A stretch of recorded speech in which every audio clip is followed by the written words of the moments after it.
Nós precisamos tomar muito cuidado para não ter os nossos corações obstinados. Você sabe o que é um coração obstinado? Um coração obstinado é um coração em que nada e nem ninguém, nem o próprio Deus, pode fazer aquela pessoa mudar de ideia. Uma pessoa que tem o coração obstinado, ela é uma pessoa tão dura que ela não deixa nem Deus corrigir ela ou direcionar os caminhos dela. E é isso que nós precisamos ter em mente, queridos. Porque o cristão que tem o coração obstinado é um cristão que ele pode até se desviar dos caminhos do Senhor e não perceber que está fora do caminho correto. E é sobre isso que eu quero falar no vídeo de hoje. Sobre as pessoas que estão com seus corações obstinados, ao ponto de confiar mais no sistema político, ao ponto de confiar mais em reis, em governantes deste mundo, do que na direção dos profetas de Deus nesse tempo que nós estamos vivendo. A maior profecia, ela já foi proferida, que é a palavra de Deus, mas muitos cristãos estão olhando e confiando mais em governantes do que aquilo que Deus deixou em sua palavra. Seja muito bem-vindo a mais essa meditação do canal A Lâmpada para os Meus Pés.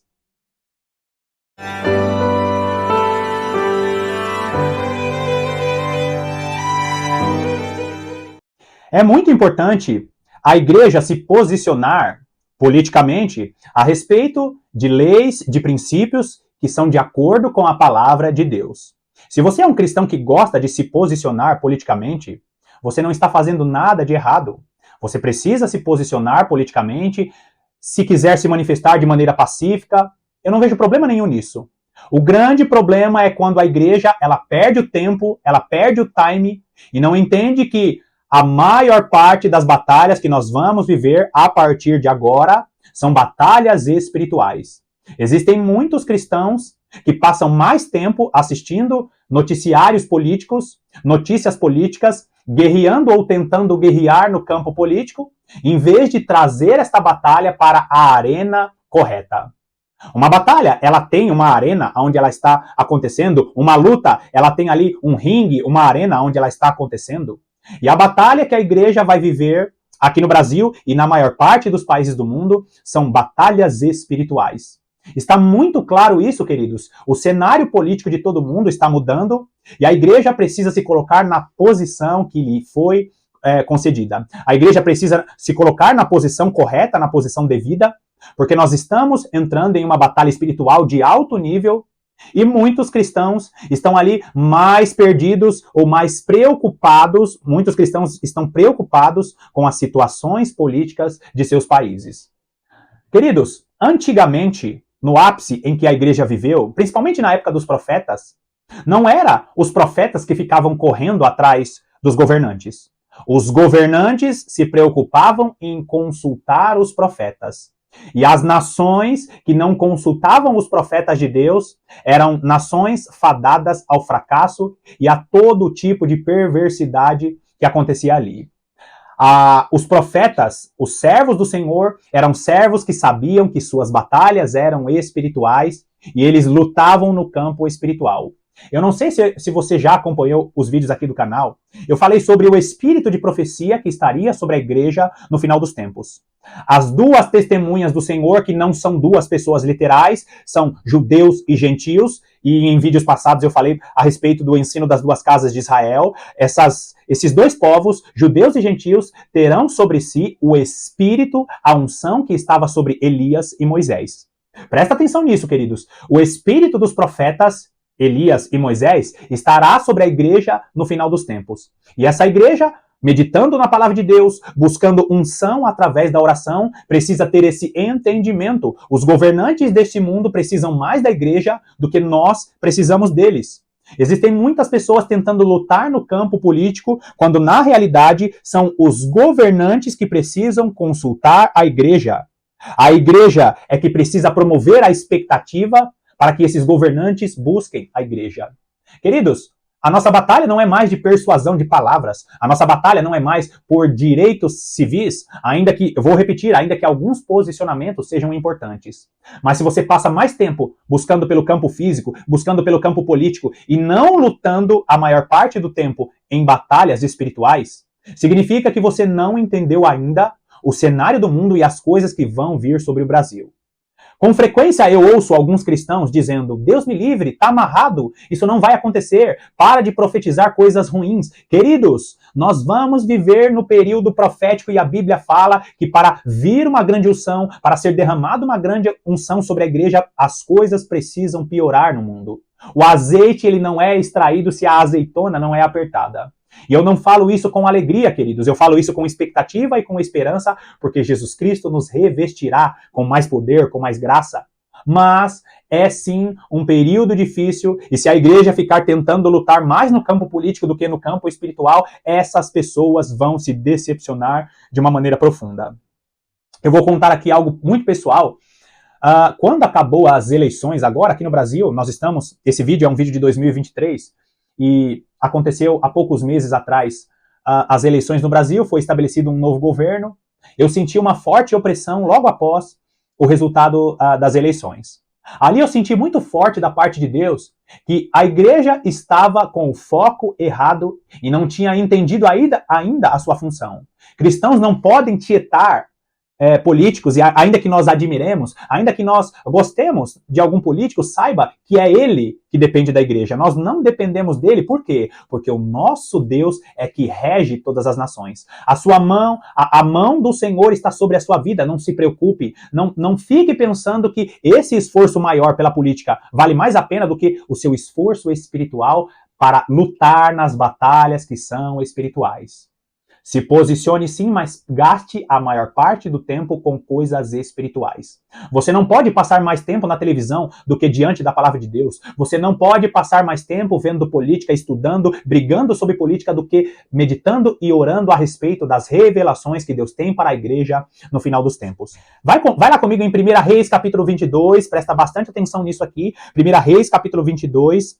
Vamos ler numa leitura dinâmica os versículos capítulo 22, dos versículos 18 ao 24, quando acontece exatamente esse cenário. Um cenário político corrompido e pouquíssimos profetas do Senhor profetizando a verdade.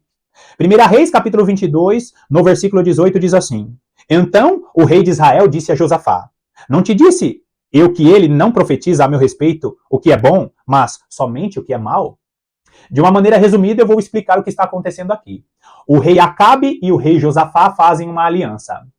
O rei Josafá era um homem piedoso e o rei Acabe era um homem mau que há muitos anos estava desviado dos caminhos do Senhor. O rei Josafá, rei do reino do norte, o rei Acabe, rei do reino do norte, das 10 tribos, e o rei Josafá, rei do reino do sul. Lembra das duas casas de Israel? Aqui eles estavam vivendo essa divisão do reino. Rei Acabe, rei do reino do norte, das 10 tribos, e rei Josafá, rei do reino do sul. Eles fazem uma aliança a respeito de uma possível batalha que aconteceria ali. E realmente, de fato, aconteceu aquela batalha. O rei Josafá, um homem piedoso, ele diz: nós precisamos consultar os profetas do Senhor. Eles passam ali por diversos profetas. Josafá, como homem de Deus, ele fala: não tem mais nenhum profeta, esses profetas só estão profetizando bênção. Será que é isso mesmo? São bênção? E é isso que nós vemos, queridos, porque quando uma profecia que não provém de Deus, ela é uma profecia que é espalhada, aqueles cristãos que não estão alinhados com Deus acabam sendo seduzidos por aquela profecia que não é de Deus. Ali eles conseguem encontrar o profeta Micaías, que segundo esta fala de Acabe, era um profeta que só profetizava coisas ruins. Por quê, queridos? Porque assim como acontece em nossos dias, se uma nação é promíscua, se uma nação é idólatra, se uma nação se desvia dos caminhos do Senhor, as profecias que virão são profecias de conserto e de juízo. Deus, ele promove ali uma arrumação antes de trazer um avivamento. Eles chamam o profeta Micaías, e Micaías profetiza coisas que não agradam o rei Acabe, que era um rei desviado. Então Deus, antes de trazer um avivamento, de trazer a bênção, de trazer a justiça, ele traz a correção, o juízo. Agora olha só o versículo 19. Micaías prosseguiu: ouve, pois, a palavra do Senhor. Viu o Senhor vi o Senhor assentado no seu trono, e todo o exército do céu estava junto a ele, à sua direita e à sua esquerda. Perguntou o Senhor: quem enganará a Acabe? Olha que sério isso, queridos. Quem enganará a Acabe? Para que eu suba, para que suba e caia em Ramote Gileade? Essa é uma pergunta. Olha a pergunta que Deus está fazendo. Quem daqui enganará o rei Acabe para que suba e caia em Ramote Gileade? Um dizia desta maneira e outro de outra. Versículo 21. Então saiu um espírito e se apresentou diante do Senhor e disse: eu o enganarei. Perguntou-lhe o Senhor: com que? Respondeu ele: sairei e serei espírito mentiroso na boca de todos os seus profetas. Disse o Senhor: tu o enganarás e ainda prevalecerás. Sai e fazei-o assim. Eis que o Senhor pôs o espírito mentiroso na boca de todos destes teus profetas, e o Senhor falou o que é mal contra ti. Então Zedequias, filho de Kenaaná, chegou, deu uma bofetada em Micaías e disse: por onde saiu de mim o Espírito do Senhor para falar a ti? Então, queridos, Micaías é chamado como o último dos profetas. Presta atenção na visão profética desse texto. Micaías, ele é chamado como o último dos profetas. Não esqueça do contexto da história. Os dois reis se unem para uma batalha e ali eles decidem consultar ao Senhor por causa de Josafá, que era um rei justo, correto. E depois de consultar todos os profetas que só tinham palavra de bênção, palavra de motivação, palavra de vitória, eles recebem ali a palavra do último profeta, o profeta Micaías, dizendo: foi liberado da parte de Deus um espírito enganador. Deus, ele pode enviar um espírito enganador para os corações daqueles que têm o coração obstinado. Existem muitos cristãos que estão com seus corações obstinados a respeito da política, a respeito da expectativa do que vai acontecer na nação brasileira. Um coração obstinado, ele não quer ouvir uma profecia contrária. Um coração obstinado, ele só acredita naquilo que está no seu próprio coração. É por isso que nós precisamos orar todos os dias. Senhor, vê se há em mim algum caminho mau e guia pelo caminho das veredas e guia-me pelo caminho da vida eterna. Então, queridos, nós encontramos ali dois reis que recebem uma palavra, a única palavra contrária, e o grande erro desses reis não foi apenas agredir e castigar aquele profeta que tinha a palavra contrária. O grande erro foi não insistir em oração e continuar consultando ao Senhor até que aquela dúvida fosse sanada. Só que aquele que tem o coração obstinado, ele vai continuar assistindo a política, ele vai continuar ignorando um vídeo como esse, ele não vai orar, vai continuar com a sua lâmpada apagada para este tema. Por quê? Porque o coração dele está obstinado. Eu vou conseguir pela via política, eu vou conseguir através do meu esforço, eu vou conseguir através do engajamento das redes sociais, quando na realidade Deus está nos chamando para uma outra esfera de atuação. As armas da nossa milícia, as armas das nossas batalhas, as armas da nossa milícia não são carnais. São poderosas em Deus para destruir sofisma, para destruir ensinos que foram introduzidos, para destruir aquilo que não procede do Senhor e que está na mente e nos corações das pessoas. Deus nos chamou para um outro nível, para uma batalha espiritual. O profeta profetizou sobre a vida de Acabe, dizendo que Acabe receberia um espírito enganador. Acabe, por ter o coração obstinado, foi naquilo que ele acreditava. E se você tiver um coração obstinado, Deus vai permitir que pessoas profetizem a respeito daquele seu coração obstinado. Como eu falei, muitos cristãos estão acreditando em profecias que vão vir da parte de homens, que a vitória vai vir da parte de homens, a vitória sobre o Brasil, sobre as nações não virá da parte de homem. E o coração obstinado pode ser que Deus te dê aquilo que vai fazer você definhar. Olha o que diz Salmos, vai lá comigo em Salmos. Salmos, capítulo 106. Salmos capítulo 106, vamos ler o que diz o versículo 15. Salmo 106, o versículo 15, diz assim: concedeu-lhes o que pediram, mas fez definhar-lhes a alma. Você consegue entender a profundidade disso aqui? Aqui, o salmista está falando a respeito do povo de Israel lá no deserto. Eles desejaram tanto uma coisa que Deus falou: então toma, eu não queria te dar isso, mas como você tem um coração tão obstinado, eu vou te entregar. Só que a sua alma vai definhar, porque você tem o coração obstinado e quer tanto uma coisa. Sabe quando aquela pessoa, Deus está falando, não entra nesse relacionamento, não entra nesse ministério, não entra nesse trabalho, e a pessoa quer tanto que Deus fala, então eu vou te dar. Um espírito enganador está sobre a vida daquela pessoa por causa do coração obstinado. Foi exatamente o que aconteceu com o faraó.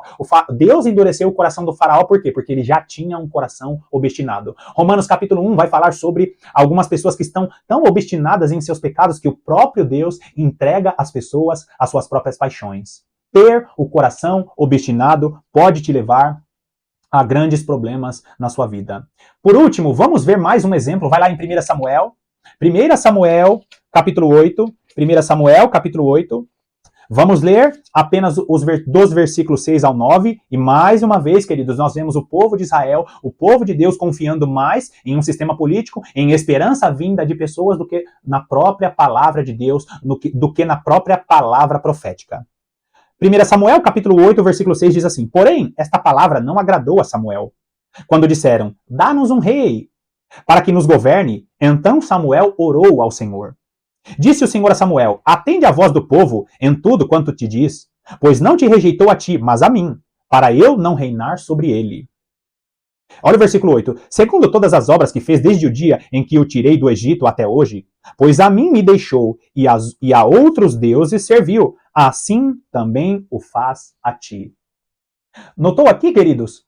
Para você que não conhece essa história, nós estamos vendo aqui o profeta Samuel, presta atenção, o profeta Samuel, ele era profeta da nação de Israel, ele era sacerdote e ele era juiz. Ele era responsável pela parte política e religiosa da nação de Israel. Qual que era o grande problema aqui, queridos? É que a nação de Israel não queria mais um juiz, um profeta e um sacerdote na direção da nação. Eles pediram um rei. E por causa desse pedido, o profeta Samuel se entristece, fica chateado, ele ora ao Senhor e o Senhor fala para eles. E o Senhor fala para Samuel, Samuel, eles não rejeitaram você, eles rejeitaram a mim. Eles estão rejeitando o governo de Deus. Eles estão rejeitando uma liderança espiritual para introduzir Deus na nação.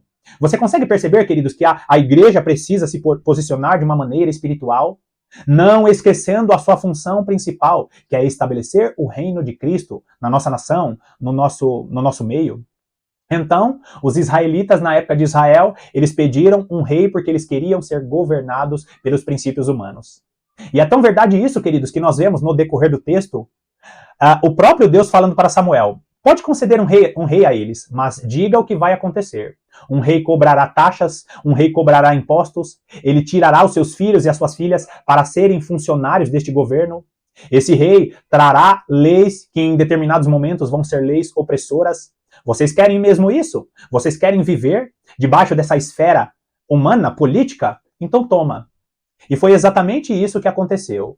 Saul, ele foi aquele pedido pelo povo. Saul foi pedido pelo povo. E por causa disso, Israel sofreu muito, porque Saul se mostrou aí um rei que, ao longo de sua caminhada, se desviou dos caminhos do Senhor, e nós conhecemos aí toda a história do povo de Israel. Existiram reis piedosos, como nós conhecemos, governantes piedosos hoje, mas são pouquíssimos, e a igreja precisa se posicionar como aqueles que profetizam sobre a nação.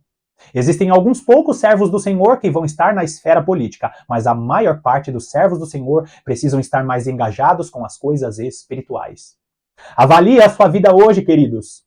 Avalie a sua vida hoje, querido. Avalie a sua vida hoje, querida. Será que você não está tomando mais tempo da sua vida com coisas políticas, com coisas terrenas, do que com as coisas espirituais que Deus quer que você se posicione?